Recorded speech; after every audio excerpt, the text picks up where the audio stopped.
A while back, I got these J22 Bluetooth receivers off of the internet for sale, and it bugged me because I knew the battery would eventually wear out. So I actually have 3 more of these that I haven't used yet, and I guess I could have just used them all before doing this, but I decided I was going to try to work around the problem. So I managed to get into it without too much damage. I was looking for someone who tore it down, but I couldn't find anything on the internet. It seemed like prying it apart near the headphone jack in the middle got it going.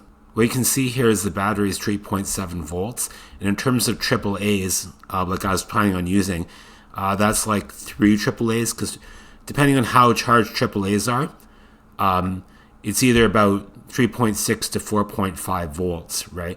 So there's a danger of maybe feeding too much power. That was a concern of mine, but so far it's worked. So this is the picture of the opposite of the battery side. I guess you can see the Bluetooth antenna up there, the power on switch.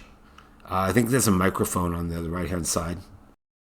So originally I was hoping I can get away with 2 batteries, and I had this holder that I just happened to have, and I thought that could do it. But unfortunately, when later testing, it wouldn't prove to be enough. So when I tried it with the 2 AAA batteries, it wouldn't turn on. I was worried that maybe it was a short, so I measured across the terminals, thinking that if it was a short, I'd get 0. And I got 2.77, which was less than 3.7. I guess it wasn't enough power. So I guess I was too hopeful that the 2 AAA's would work, and what I decided to do was take out the USB-C charging port so that the wires would go through the hole without having to drill a different hole. So I connected these wires up.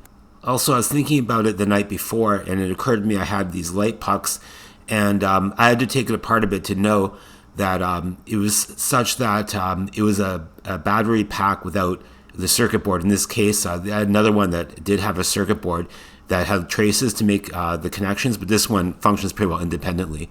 So this is a proof of concept that it would work with these 3 batteries, and it did.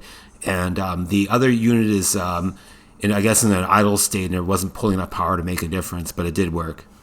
So then I tested if it would do all the usual things properly, and it did.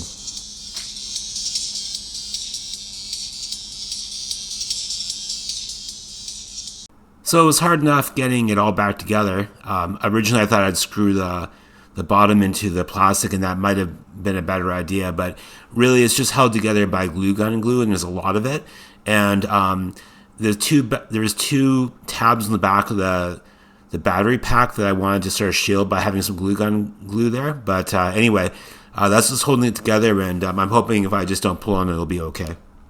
Also, I put some glue gun glue into the opening in the Bluetooth receiver so the wires wouldn't move around and maybe disturb those solder joints. So in the end, it's a little bit bulkier than the original one. I'm guessing it's probably going to last longer because there's like way more battery mass, but it's nickel metal hydride, not lithium ion. It seems I can push the volume higher without the sound being distorted, and maybe that's because the voltage feeding it is a little bit higher, but I don't know what effect that really is going to have on the circuitry or long term. So the batteries I had used to test it were maybe half charged, so I decided I should charge up the batteries so that, just to see if it would blow it up or anything, to use them, and it didn't at that point so far.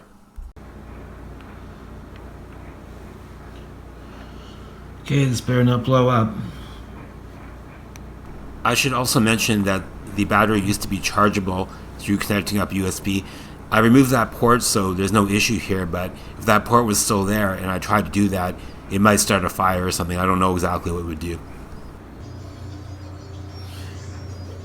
Yeah, it seems to work.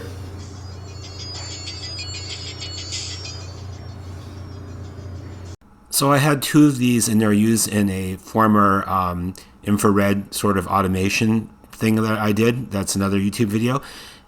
So since I had some time invested and I wanted to get another one, I went over to the dollar store. I think they're kind of ugly, but they are useful as a flashlight, I find. So this is the leftover internals of the light puck before I tried to split it in half and use it as a battery pack. The backside has the infrared receiver. So I was thinking about it, and I thought I should discharge the former battery so it doesn't start some sort of fire when I'm not around. And just in general, all these cheap products that have all these lithium-ion batteries, it's like I really hope they're not going to be an issue. So hopefully that light will turn off when it's done. Thanks for watching.